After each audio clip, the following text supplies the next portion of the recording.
please join me in giving a warm welcome to today's honored guest and member of this Maverick family, Elizabeth Beck.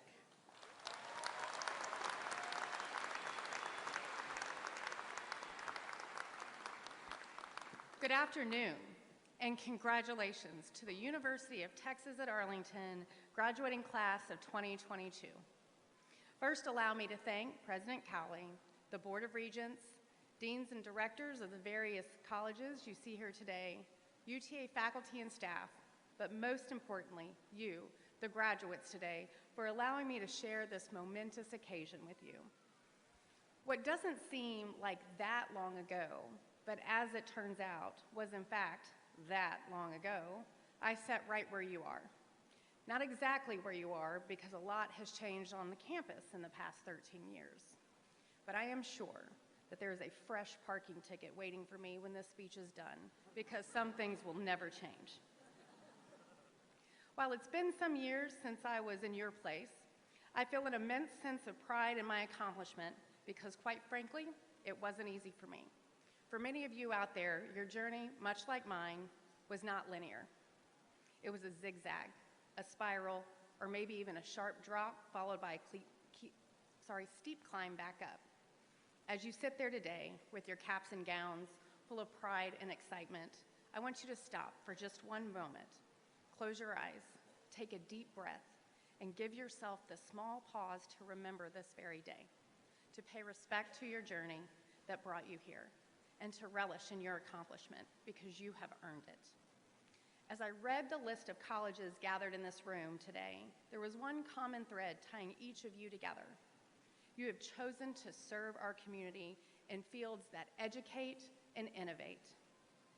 You care for the least of us. You educate our future generations. You will revolutionize the way we operate in business and technology. You will build the cities of our future. You will be our business, civic, and political leaders. Service is defined as an act or a helpful activity or contribution to the welfare of others. Service may look like enlisting in the military, a year with Teach for America. Service can mean returning to school to gain the vital skills to help your community. Service can mean volunteering at your church, mosque, or temple, or at a local nonprofit. Service can mean organizing neighbors to advocate at City Hall or at the ballot box. Service can mean many things, but above all, service is using your talents and time to benefit the others for the betterment of our community. My service started when I was 17 and enlisted in the United States Army. And after graduating from this fine institution with my degree in sociology, I wanted to continue to serve in a professional capacity, which led me to once again sit amongst your ranks and earn my master's in city and regional planning. It was my time at the Council of Governments where I saw the power of local government to impact our daily lives. I saw how civic groups could band together and push elected officials to make change. I returned to school once again, this time for a law degree. I looked around my community and felt I could do more in the courtroom than I could in the conference room. So I chose to narrow my focus on the people that lived in my community. My time at law school led me to politics, where I found I could marry my passion for helping people and my love of shaping our landscapes of our cities and our communities. It became time to serve in a broader sense, a more literal sense, which brought me to serving the people of Fort Worth. Now, I've got to say, working at the least glamorous level of government gives you some amazing insight to the world. The first lesson I learned in government is that potholes affect us all the same, but don't always impact us equally. When a pothole for one resident means a bump in the road, while another means repairing tires and a resulting financial crisis, there's lots of work to be done. You have to fix the potholes before you can change the world. Taking care of people is not partisan. Even before my time on the dais, I have been face to face with the difficulties experienced by those less fortunate, from the homeless shelters of Fort Worth to the consequences of war abroad. I know what suffering can look like, and I know that the government can be the most effective agent of change with the right leaders. Leaders looking to develop solutions instead of sound bites.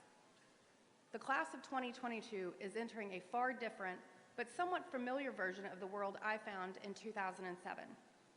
High gas prices, divisive politics, and another new version of the iPhone to chase. In 2007, our nation was debating on how best to deliver universal health care. Today, it is deliberating if women deserve health care.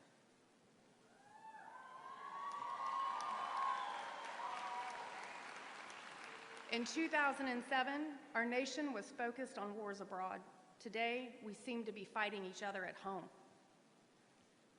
Far different, yet somehow familiar, at a moment in history when people of our nation should be uniting in the face of unprecedented adversity, we find ourselves increasingly divided. Yet even as we consider the unique repetition of our times, we must remember that all of history is a cycle. This is not the first time our nation has faced such tribulations. We live in a society, a global society, ruled by tribalism. In tribalized societies, the tyranny of the vocal minority often reigns. We have increasingly fractured communities, resulting in schisms across political boundaries, splitting families, towns, and even entire nations. If you are not with me, you are against me. We have stopped talking to one another. We no longer value leaders that compromise. We look to leaders who are loud over being effective. This is not the first time the pundits have announced that America as we know it is dead. I, for one, do not share that same sense of dread, because then, as now, there are a new generation of Americans entering adulthood, donning the responsibility of serving and leading our nation as civic-minded leaders. As I look out among you today, I see that next generation.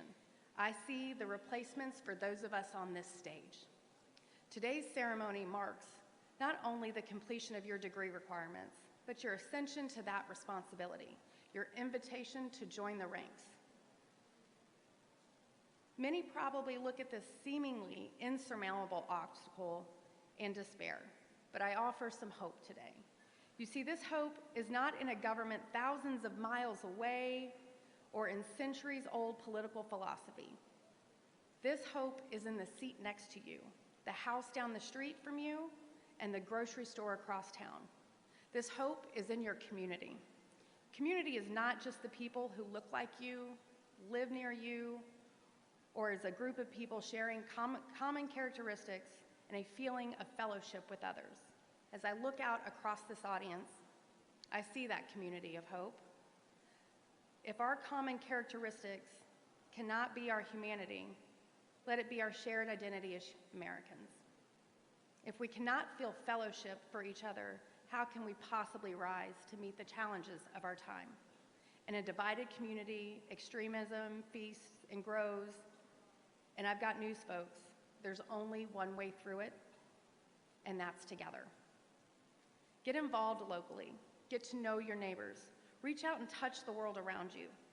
We live in a society where it is so easy to tune in and tune out that we can know people 2,000 miles away and never meet the folks 2 houses down. There will always be difficulty in the world, but what matters is how you meet it. The best way to predict the future is to create it. Woo! So with that, I issue this charge to you, to engage your life in the pursuit of service and community, to do right and risk those consequences of doing so. It's not faithless to acknowledge the world around us. Women's rights are under assault, voting rights are under assault, our institutions are weaker than any point in living memory, but I have not lost faith. I have not lost faith because I see things like a bipartisan Fort Worth City Council unanimously approving a resolution providing free menstrual products and restrooms in our community centers, libraries, and City Hall. I have not lost faith in Washington because just this past Wednesday, our president signed into law the Honoring Our Pact Act, a once-in-a-generation piece of legislation meant to serve veterans exposed to toxic chemicals. I have not lost faith in Texas. Instead, I find hope. I find hope because Texas is leading the way for healing amongst a mental health crisis. Last year, approving the first state-funded trial of psychedelics, the most promising treatment for the conditions that have long stolen the lives of our brothers and sisters who have returned from war broken. Our future cannot depend on the government alone. The ultimate solutions lie in the attitudes and the actions of you. So I ask a couple of favors before I leave this stage. Value a diversity in views and welcome discourse. You can hear someone and simply say, I agree to disagree. Get to know your neighbors and members of your community so that when change is needed, you'll be ready to put the pressure on folks like me. Commit to building a world that you want to see, not the one that you were given. Vote. And when you vote, don't ask yourself, do I agree with that person 100% of the time? Because I'm here to tell you that does not happen. But if you ask yourself instead, do I trust this person to do right when what is right is not easy? Finally, thank you. Finally, one piece of parting advice to help you get through life. Always take what you do very seriously, but never take yourself too seriously. That's how you weather the storm. So to the graduates of the College of Architecture, Planning, and Public Affairs, Business, Education, Engineering, Liberal Arts, Science, Honors College, School of Social Work, and there you go, and the Division of Student Success, I say to you, go out to the world and show them what Mavericks do.